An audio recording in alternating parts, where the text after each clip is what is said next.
Zombie Apocalypse. Hey guys, welcome to a new video on this channel, Chalo Gaming. Today I will be showing you some replays of 2.6 Hog Cycle in some of the top arenas that there are as an underleveled player. So this might be a bit weird for you, as it is one of the first times that you'll be hearing my voice, as I used to do my videos with text before. So I hope you like it, and if you enjoy these videos with me speaking over them instead of the text a lot more, please give a like or tell me in the comments below so that I can know which videos to keep doing. Okay, so let's just jump right into it. The wizard is one of the cards that I dislike the most in the game, as it is so strong because it costs 5 elixir. But the splash damage it does is incredible, so I always have to put my ice golem and my musketeer super far away from the tower. Well, anyways, the best push for this deck, I love the Hog Rider with Ice Spirit combo, because they just pair up so well and they can always get at least one hit on the tower unless they place any structures. And then when defending, it also provides a lot of value, as it can freeze the units for up to I think it's half a second, which can actually give you a lot of value. And now when playing as an underleveled player in the top arenas, you cannot make as many mistakes as you could afford to when you're the same level.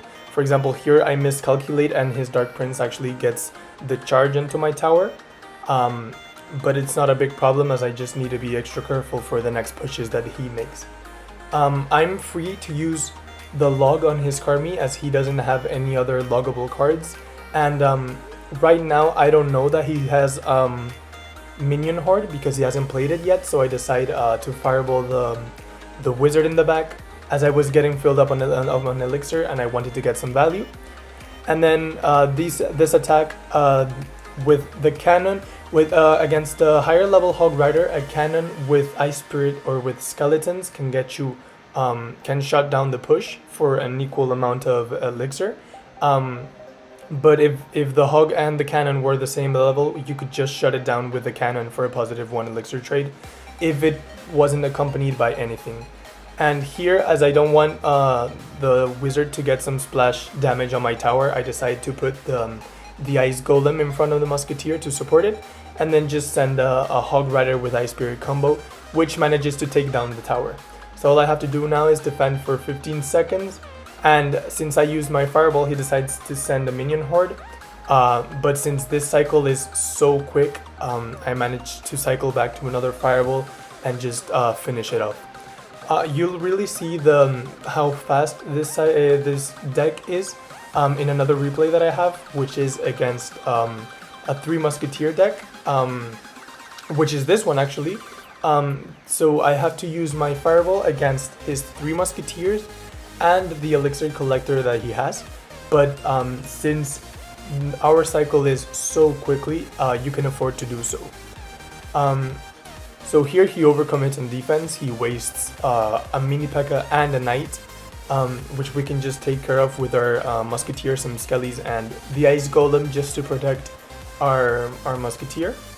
At this point, I don't really know, I wouldn't expect him to have 3 musketeers. So whenever they place a pump, you should always fireball it, as it can give you good value and chip damage on their tower. However, if they're going to place 3 musketeers afterwards, don't. The thing is, it was a bit of a mistake because I didn't know that he had 3 musketeers. But as you can see, just by placing cards, I can quickly get back to another fireball right when his musketeers are crossing the river. Here I could have fireballed his 2 musketeers and the tower, but since I'm attacking the other tower, I don't really mind not getting that chip damage, and maybe he supported his 2 musketeers with another sort of troop. So I just fireballed them at the bridge, and then I just take care of the mini P.E.K.K.A. and the musketeer with other troops. It is well defended, and as you can see, with 1 minute 30 seconds left, his tower is almost done just because of our constant hog pushes. Here he's going to place another elixir collector, which I'm actually going to try and kill with my Hog Rider. The thing is, like, he placed it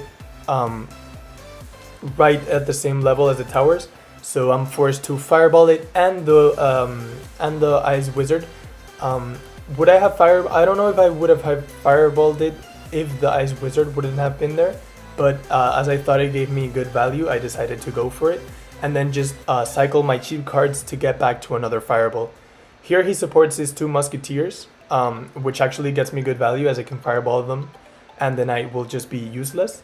And his split lane pressuring is would be good against any other deck. The thing is that with Hog Cycle, your cycle is so quickly that you don't really suffer from defending both lanes.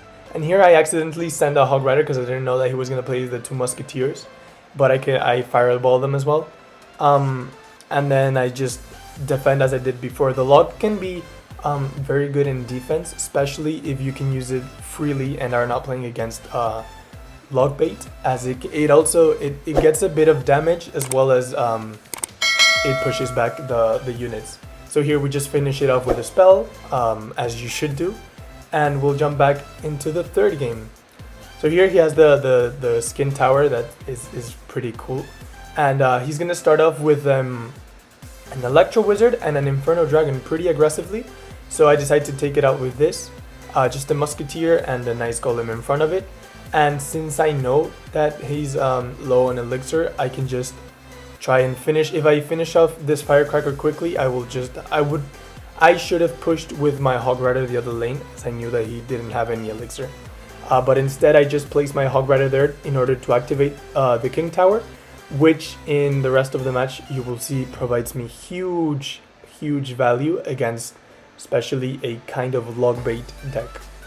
So the Skeleton Barrel, again, you can counter it with only your cannon, and especially when your King Tower is activated, if you place it in the middle, you should be fine.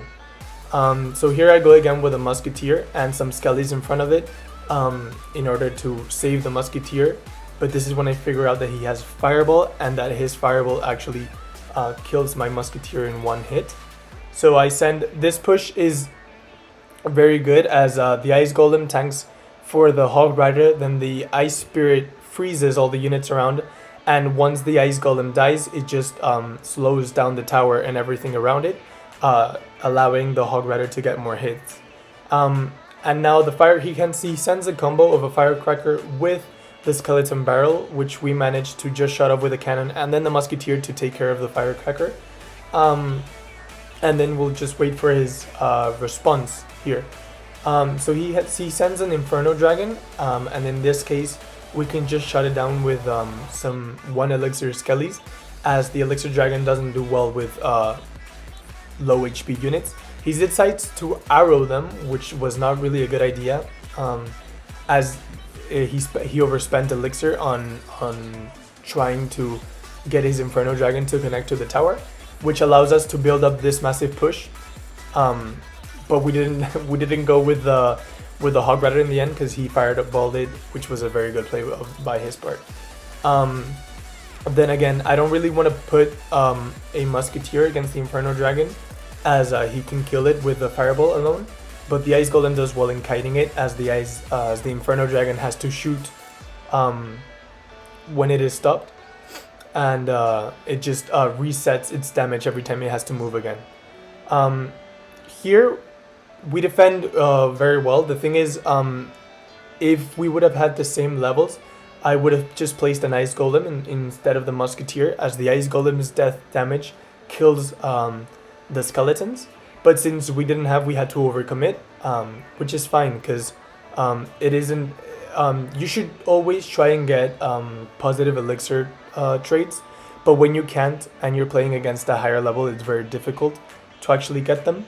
Here he fireballs nothing. I think he was trying to he was trying to predict a Musketeer placement, but it was a very bad play from his part, because he gave me a lot of an elixir lead.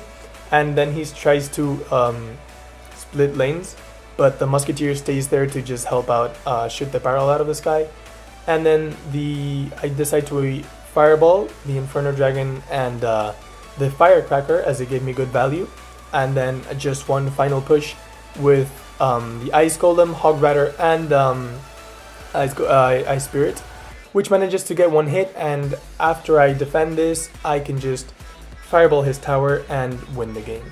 So guys, thank you for watching. I hope you enjoyed. If you did, comment, like, and subscribe, and stay tuned for the next video, which will be up this weekend, and it is a special one.